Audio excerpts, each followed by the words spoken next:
Seorang pria berusia 63 tahun yang bernama Otto Anderson sedang membeli sebuah tali panjang di sebuah swalayan. Ia terlihat agak kesal karena harga tali tersebut ternyata tidak sesuai dengan harga yang tertera. Akhirnya, Otto memutuskan untuk meminta bertemu dengan manajer swalayan tersebut. Otto tinggal di sebuah komplek perumahan kecil dan ia seringkali berpatroli untuk menjaga kebersihan dan kerapihan komplek perumahan tersebut. Akan tetapi, ia selalu menganggap semua orang yang ada di sana sebagai pengganggu, sehingga ia kurang peduli dengan mereka. Beberapa waktu setelah itu, Otto memutuskan untuk pensiun dari pekerjaannya. Pada hari itu, sang manajer swalayan sengaja membuat pesta perpisahan untuk Otto. Namun, Otto tidak menyukainya bahkan sampai-sampai ia memarahi tukang pos karena memasuki jalan perumahan tersebut. Otto juga memutuskan untuk menghentikan seluruh fasilitas di rumahnya, seperti memutus aliran listrik dan mematikan telepon. Akhirnya, ia menggunakan tali yang dibelinya tadi dengan niat untuk bundir. Saat ia akan melakukannya, ada tetangga yang baru saja pindah ke sana. Mereka sangat ribut ketika memarkir mobil, sehingga Otto terganggu dengan keberadaan mereka. Sang tetangga bernama Marisol yang sedang hamil besar dan suaminya Tommy memiliki dua orang anak yang bernama Luna dan Abi di dalam mobil itu. Tommy kebingungan memarkirkan mobil, Otto akhirnya membantu mereka. Setelah itu, Marisol membawakan makanan sebagai tanda terima kasih kepada Otto. Dan, tanpa disangka, makanan itu sangat lezat sehingga Otto dengan lahap menghabiskannya. Setelah itu, Otto kembali mencoba untuk bundir. Beruntunglah percobaan bundir Otto itu digagalkan oleh plafon rumahnya yang sudah lapuk. Setelah itu, Otto pergi ke makam istrinya yang bernama Sonya. Terungkaplah bahwa motivasi dirinya untuk melakukan bundir adalah untuk segera bertemu dengan istrinya di alam sana. Kembali ke masa lalu, di mana Otto masih seorang murid di sekolah militer. Namun sayangnya, Otto divonis dokter memiliki penyakit bernama kardiomiopati sehingga tidak bisa melanjutkan pelatihan tentara. Dia kemudian bertemu dengan Sonya di kereta. Saat itu, Sonya dengan baik hati memberikan Otto tiket kereta dan memberinya sebuah koin 1 sen sebagai kenangan. Otto berpatroli di lingkungan yang sudah menjadi kebiasaannya dan bertemu dengan Jimmy, tetangganya yang ramah. Namun, saat itu datanglah agen properti yang hanya ingin melihat-lihat rumah Otto. Setelah itu, Marisol dan Tommy datang membawakan kue dan meminjam tangga karena jendela rumah mereka tidak bisa dibuka. Kemudian, Anita, tetangga Otto yang sudah tua, meminta bantuan Otto untuk memperbaiki pemanas rumahnya. Meski enggan, Otto membantu Anita dengan syarat mendapatkan kembali selang taman yang pernah dipinjamkannya. Selain itu, Otto juga tidak menyukai suami Anita, Ruben yang menderita stroke. Anita mengatakan bahwa putranya, Chris, telah menyarankan untuk menempatkannya di rumah jompo. Saat Otto akan pergi, Ruben meraih selang dan memeganginya seolah-olah dia tahu apa yang sebenarnya akan dilakukan Otto dengan selang itu, tetapi Otto berhasil merebutnya.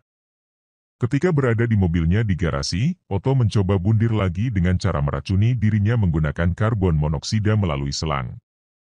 Dia teringat kencan makan malamnya dengan Sonya.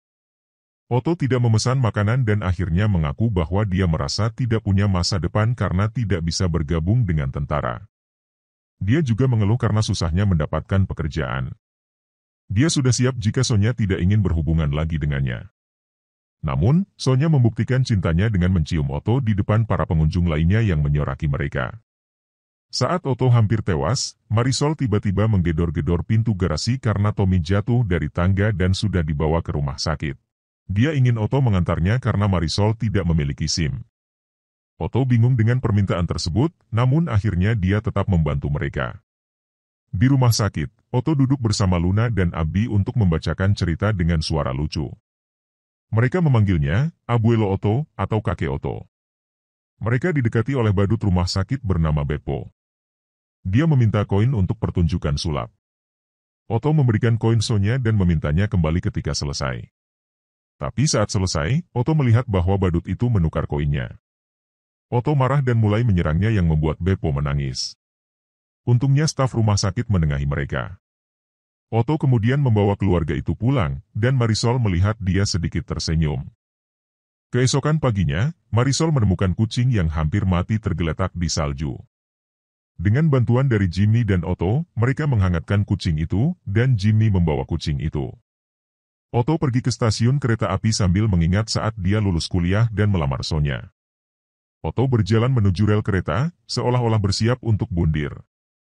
Namun tiba-tiba seorang pria di dekatnya pingsan dan jatuh ke rel. Orang-orang yang lain tidak menolongnya dan hanya merekam pria itu. Otto mengambil keputusan melompat ke rel untuk membantu pria itu kembali naik. Dia kemudian dibantu orang lain untuk kembali ke atas. Para penumpang lain menganggap Otto sebagai pahlawan. Sesampainya di rumah, Otto didatangi Marisol dan Jimmy. Jimmy menyerahkan kucing kemarin karena dia alergi. Otto meletakkan kucing itu dalam kotak dan membawanya mengunjungi makam Sonya. Kemudian, Otto bertemu seorang remaja bernama Malcolm si pengantar koran dengan sepedanya. Malcolm memberitahu Otto bahwa dia adalah mantan murid Sonya. Malcolm sangat menghormati Sonya. Kemudian Otto berteman dengan Malcolm. Setelah itu, Otto memutuskan untuk mengajari Marisol menyetir mobil manual dengan membawa mobilnya sendiri. Meskipun Marisol seringkali mogok di jalan dan membuat seorang sopir truk kesal, Otto tetap sabar. Mereka berhenti di sebuah toko roti yang biasa dikunjungi Otto dan Sonya. Otto membelikan Marisol kue eclair Swedia yang dulu selalu mereka makan bersama. Otto menceritakan kehidupan masa lalu bersama Sonya dan bagaimana mereka berteman dengan Ruben dan Anita, meskipun seringkali ada perselisihan antara Otto dan Ruben karena perbedaan selera mobil. Kemudian, Marisol meminta Otto untuk menjaga Luna dan Abi karena dia dan Tommy akan pergi berkencan. Otto juga membantu Malcolm memperbaiki rantai sepedanya. Dia kemudian ditemui oleh seorang jurnalis media sosial bernama Shari Kenzie yang ingin mewawancarai Otto tentang penyelamatan pria yang terjatuh di rel kereta. Namun, Otto menolak. Marisol datang dan menawarkan bantuan untuk membersihkan barang-barang milik Otto, termasuk mantel Sonya. Otto menolak bantuan Marisol dengan amarah. Diperburuk dengan datangnya agen properti, membuat jantung Otto berdetak kencang. Marisol mencoba membantunya, tapi dia menghiraukannya dan masuk rumah lalu menguncinya. Otto mengambil senapan. Dia kembali teringat akan kenangan pahit bersama Sonya. Mereka pernah mengunjungi Niagara Falls dan dalam perjalanan pulang, bis yang mereka tumpangi mengalami kecelakaan yang tragis. Sonya menjadi lumpuh dan mereka kehilangan bayi yang dikandungnya saat itu. Tiba-tiba, ada ketukan di pintu membuat Otto tak sengaja menembak atap karena terkejut. Ternyata, orang yang datang adalah Malcolm yang meminta izin untuk menginap di sofa karena diusir oleh ayahnya. Otto mengizinkan Malcolm untuk tinggal sementara. Keesokan paginya, Malcolm membantu Otto membuatkan kopi dan sarapan. Dia juga mengikuti Otto berpatroli. Suatu hari, Jimmy memberitahu Otto tentang kelicikan agen properti. Mereka berencana mengusir Ruben dan Anita dari rumah mereka setelah mengetahui bahwa Anita menderita Parkinson. Perusahaan ini diduga bersekongkol dengan Chris untuk menjual rumah orang tuanya. Padahal Chris tidak pernah menghubungi mereka selama bertahun-tahun dan tinggal di Jepang. Otto harus segera bertindak dan meminta bantuan Marisol untuk meminjam ponselnya. Namun, Marisol menolak karena tersinggung dengan sikap Otto sebelumnya. Otto akhirnya meminta maaf dan menceritakan kisah hidupnya, termasuk percobaan bundir setelah kehilangan Sonya. Juga soal dia dipecat dari pekerjaannya sebagai kepala asosiasi pemilik rumah karena menyerang anggota dewan. Akhirnya, Marisol mengizinkan Otto untuk menggunakan ponselnya dan Otto pun tahu siapa yang harus dihubungi. Tak lama setelah itu, datanglah agen properti bersama beberapa orang lainnya. Mereka hendak membawa Ruben dan Anita dari rumah mereka. Namun Otto sudah menyiapkan Shari dan timnya untuk menyiarkan kejadian tersebut secara live di sosial media. Mereka mendapatkan berkas medis Otto dan Anita secara ilegal, dan berbohong telah melakukan negosiasi penjualan rumah dengan Chris. Agen tersebut berusaha membela diri dengan mengatakan bahwa tidak ada yang bisa merawat Ruben dan Anita dalam kondisi mereka. Namun Jimmy dengan tegas mengatakan bahwa ia akan merawat mereka karena mereka seperti keluarganya sendiri.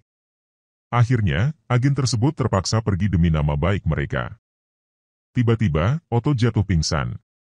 Marisol yang menemaninya ke rumah sakit. Dokter memberitahu Marisol bahwa jantung Otto membesar, dan Marisol tertawa karena ironi ini. Seseorang seperti Otto memiliki hati yang terlalu besar. Beberapa saat kemudian, Marisol melahirkan seorang putra yang diberi nama Marco. Saat pesta kelahiran Marco, Otto menghadiahkan tempat tidur bayi yang sudah dibuatnya untuk anaknya dengan Sonya. Otto kemudian membawa keluarga Marisol ke makam Sonya untuk memperkenalkan mereka. Otto juga mengunjungi Ruben dan Anita. Beberapa tahun berlalu, Otto memberikan mobilnya kepada Malcolm. Dia membeli mobil baru dan mengajak Marisol dan anak-anaknya ke toko. Namun suatu pagi, Tommy memberitahu Marisol bahwa Otto tidak membersihkan salju. Marisol dan Tommy pun pergi ke rumah Otto dan menemukan Otto meninggal di atas tempat tidurnya. Marisol pun menangis di atas tubuh Otto, sementara Tommy menemukan surat yang ditulis Otto untuk Marisol. Di dalam surat tersebut, Otto menjelaskan bahwa dia tidak bundir dan dia tahu bahwa waktunya akan tiba. Otto juga telah mengatur dengan pengacaranya untuk mewariskan rumah, uang, serta kucingnya, kepada Marisol dan keluarganya. Otto juga memberitahu Sonya untuk melarang Tommy mengemudikan mobil Chevy barunya, dan hanya Marisol yang boleh. Mereka kemudian mengadakan upacara pemakaman untuk Otto, dihadiri oleh Malcolm, Shari, dan yang lainnya. Jimmy dan Malcolm berjanji untuk melanjutkan patroli seperti yang dilakukan Otto. Otto dimakamkan di samping Sonya.